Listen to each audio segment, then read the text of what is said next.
Assalamualaikum warahmatullahi wabarakatuh. Bela negara merupakan suatu istilah yang menuai beragam persepsi di dalam masyarakat. Ada yang menanggapi bela negara sebagai momen untuk menunjukkan semangat patriotik melawan serangan dari luar. Ada pula yang menganggap bela negara identik dengan perang. Lalu, bagaimanakah pendapat narasumber kami mengenai bela negara? Apakah bela negara dapat diterapkan pada setiap profesi?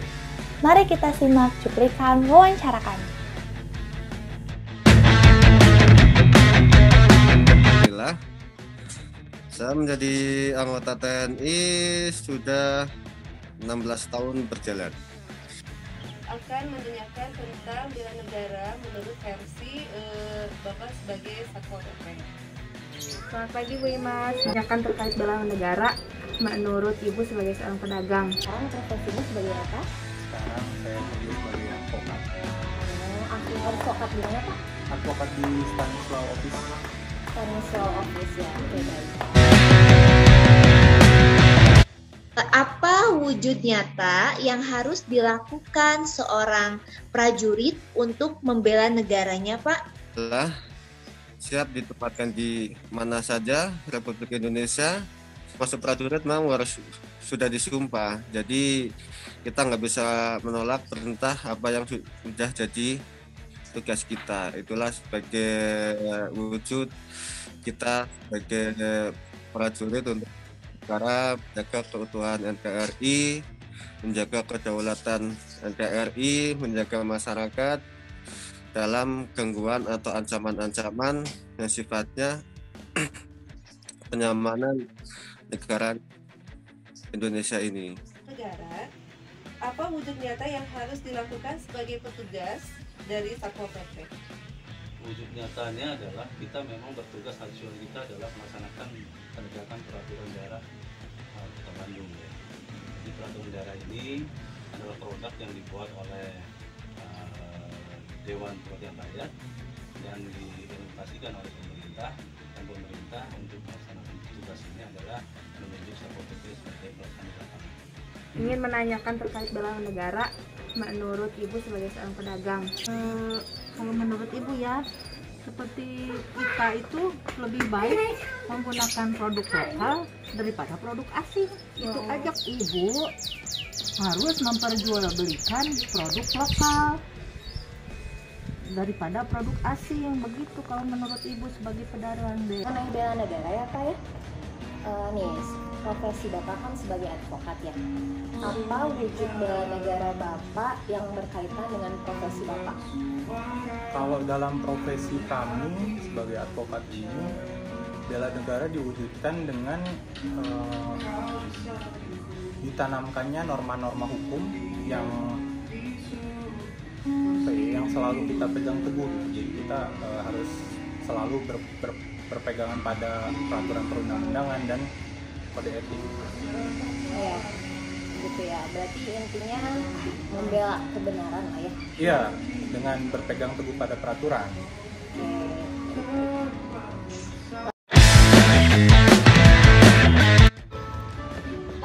Apa nama bendera Indonesia?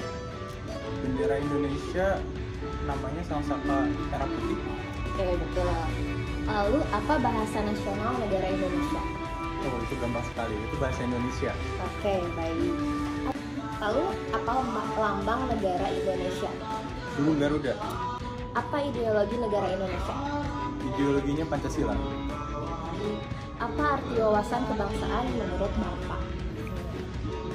Kalau menurut hemat saya, wawasan kebangsaan itu merupakan suatu tolak ukur politis berkaitan dengan pandangan warga negara.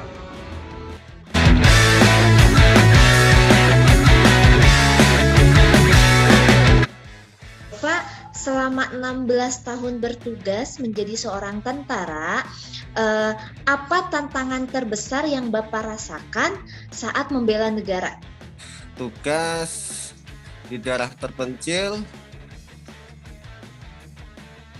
nggak ada alat komunikasi, di sana itu harus beradaptasi dengan orang yang berbeda suku, yang sifatnya di sana itu tempat yang tergolong masuk darah rawan atau darah merah.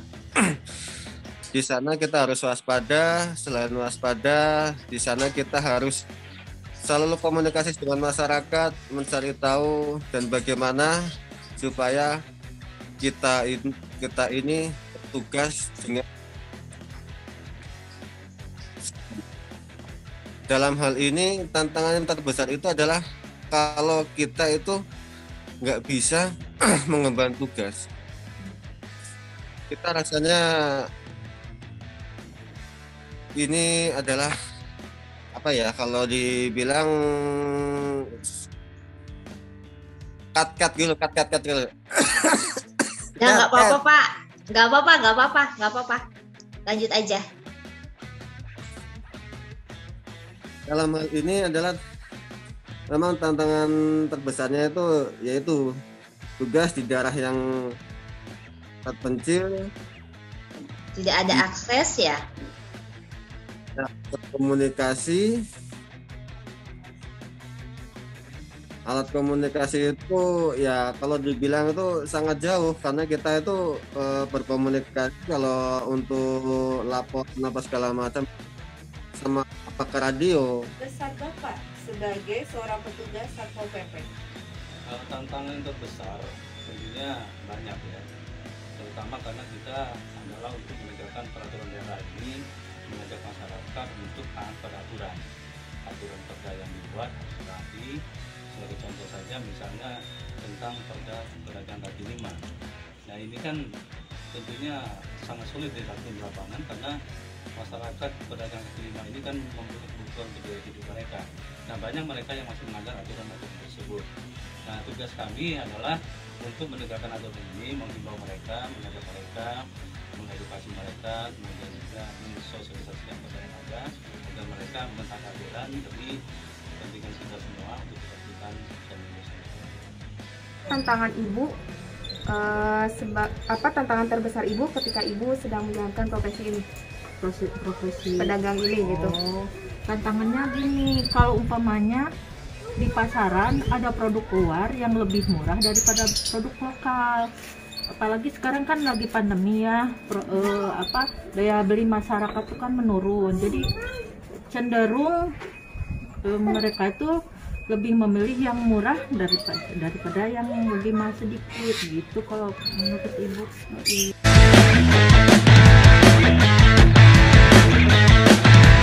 Ya Pak, berkaitan dengan isu kontemporer yang biasa terjadi dengan profesi Bapak seperti misalnya suap menyuap gitu ya. Nah, itu bagaimana untuk menghindari kasus-kasus tersebut? Ya itu tadi yang saya sampaikan, bahwa sebagai seorang advokat harus kembali pada berpegang teguh pada peraturan, norma hukum dan kode etik, karena di situ semua sudah diatur agar menghindari terjadinya suap, korupsi maupun tindakan lain yang melenceng pada nilai-nilai yang berkaitan dengan upaya bela negara tadi itu juga. Kemudian Bu, bagaimana cara ibu menyikapi isu-isu yang tersebar yang menyangkut profesi ibu saat ini? Kalau menurut ibu sih jangan terlalu percaya isu-isu, kita jalanin aja secara normal deh, gitu, jangan takut isu. Terakhir Bapak, pesan-pesan Bapak untuk generasi muda agar mereka siap untuk membela negara Pak, apa pesannya? Kalau pesan dari saya untuk generasi pemuda Indonesia ini, ya kita harus bela negara itu nggak harus menjadi seorang aparat macam polisi atau enggak. Bela negara itu semua orang warga negara Indonesia itu memang wajib untuk membela negara. Membela negara itu nggak harus karena tugas seorang tentara dan polisi itu sana ada untuk pertahanan baik dari dalam atau luar. Kalau dari tentara itu pertahanan, kalau dari polisi itu eh, kriminal yang sifatnya yang di dalam. Oke. Nah, kalau dan pemuda itu bela negara itu ya kita satu Belajar mungkin ya Pak ya dengan giat ya. belajar dengan giat. Yang pertama, yang kedua membantu orang tua, Ya. yang menaati hukum apa yang ada di lingkungan masyarakat. Oke. Itu membela negara mewujudkan situasi lingkungan Yang aman. aman. Yang terakhir Bapak, maaf, apa pesan Bapak untuk generasi muda dalam bela negara? Ya, generasi muda harus semangat. Semangat dalam artian semangat menegakkan kebenaran, taat kepada aturan, dan terus belajar mengikuti perkembangan zaman. Jadi pertama juga ya diawali dengan sikap seorang warga negara yang nasionalis ya. Jadi dia harus mempunyai rasa nasional yang tinggi, cinta kepada negaranya, bangsanya, sehingga dia mempunyai kewajiban yang sama untuk bela negara. Baik, yang terakhir Bu, apa pesan Ibu untuk generasi muda dalam kegiatan bela negara ini Bu? Untuk generasi muda harus semangat ya. Pertama tuh harus semangat, terus harus kreatif. Kalau bisa ciptakan lapangan kerja yang banyak biar Indonesia lebih maju, lebih sejahtera ke depannya. Kalau itu ya Pak ya, bagaimana harapan untuk Indonesia khususnya yang mewakili profesi Bapak saat ini? Ya, harapan saya agar kepercayaan masyarakat bisa kembali juga. Para advokat ini harus, ya advokat itu berawal dari sumpah, ya tegakkanlah sumpah itu, jalankanlah sumpah itu. Jadi jangan kita istilahnya ujung-ujungnya duit, tapi kita harus bersikap profesional. Konsep bela negara mengandung arti keikutsertaan dalam mempertahankan negara, yang meliputi mempertahankan kemerdekaan dan kedaulatan negara, keutuhan wilayah, dan keselamatan bangsa dari segala ancaman. Sedangkan wujud pembelaan terhadap negara berupa hak dan kewajiban melalui pendidikan kewarganegaraan, pengabdian sebagai prajurit, dan pengabdian sesuai profesi yang diampu. Berdasarkan hasil wawancara kami dengan para narasumber, kami menyimpulkan TNI adalah garda terdepan NKRI, tetapi bela negara bukan semata menjadi tugas TNI. Kita semua harus ikut serta bela negara sesuai dengan profesi dan tupoksi. Misalnya, wujud aksi nyata yang dapat dilakukan oleh kalangan pedagang adalah dengan menjual produk asli Indonesia. Dengan begitu, kita dapat saling membantu untuk memajukan perekonomian Indonesia. Atau wujud nyata yang dapat dilakukan oleh petugas Satpol PP adalah dengan menegakkan Perda Kota Bandung dan mengedukasi masyarakat Kota Bandung untuk selalu taat aturan. Bagaimana dengan kita sebagai generasi muda? Tentunya lebih banyak hal yang bisa kita lakukan sebagai generasi muda untuk melaksanakan aksi bela negara. Salah satunya adalah dengan mengikuti pembelajaran dengan baik. Selain itu adalah dengan memberikan ide-ide kreatif bagi negara, menjaga lingkungan, memakai produk dalam negeri, melestarikan budaya, dan mengharumkan nama bangsa, taat aturan, mempunyai jiwa nasionalisme dan cinta tanah air, serta masih banyak lagi kegiatan positif lainnya yang dapat berkontribusi untuk Indonesia sejahtera. Maka, mari kita laksanakan aksi bela negara sesuai dengan profesi dan tupoksi kita untuk mewujudkan Indonesia yang lebih baik dan sejahtera. Terima kasih. Wassalamualaikum warahmatullahi wabarakatuh.